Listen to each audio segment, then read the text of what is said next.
course, we're here for Slap News with Damien Dibbell, taking place December 6th, Power Slap number 10, going up against Dorian Perez. How excited are you to be back up there?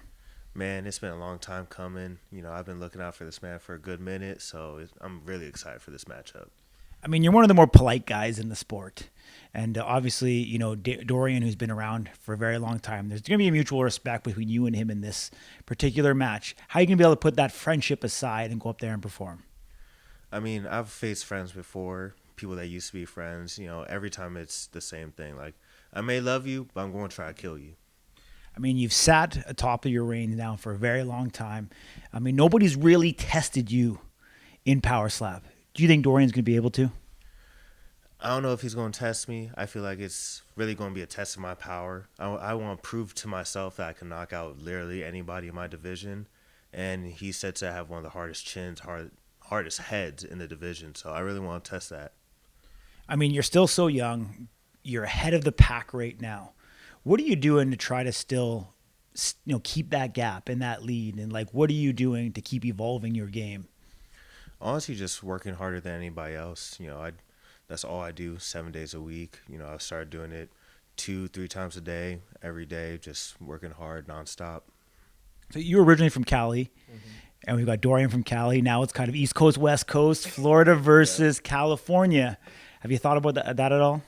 I thought about it a little bit. It's cool to represent, my state, my area, especially with all this stuff going on in my area with the hurricanes and everything. I really want to put my area on the map with this one. I mean, you've been away for a little bit now. Obviously, they're trying to get you, a contender. Dana White has confirmed they are going to go to Fontainebleau in Miami in 2025. Don't want you to look past Dorian, but how excited would it be for you to be able to compete in Florida, in Miami, in front of your home state? Honestly, it'd be amazing. I could actually have my friends, my family out there, my community.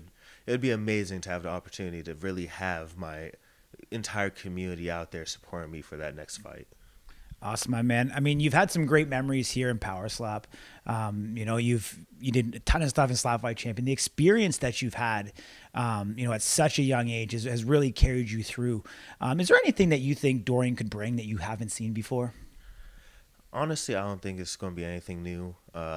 His technique could be cleaned up a lot. He DQ'd his last fight, so I'm probably automatically going first based on the rule set we have right now. That's already shooting himself in the foot, especially a guy going up against a guy like me. So, I've fought plenty of dudes that have never been knocked down, knocked them out. So I don't think his power is going to compensate for that. So it's really going to be like, how much has he improved since his last fight to really deserve that fight? Awesome, man. Appreciate you joining me. Yes, We're gonna be following you all the way into this, this matchup. We're gonna be there live in Las Vegas with you. Tune in to Slap News for everything Damien Dibbell versus Dorian Perez.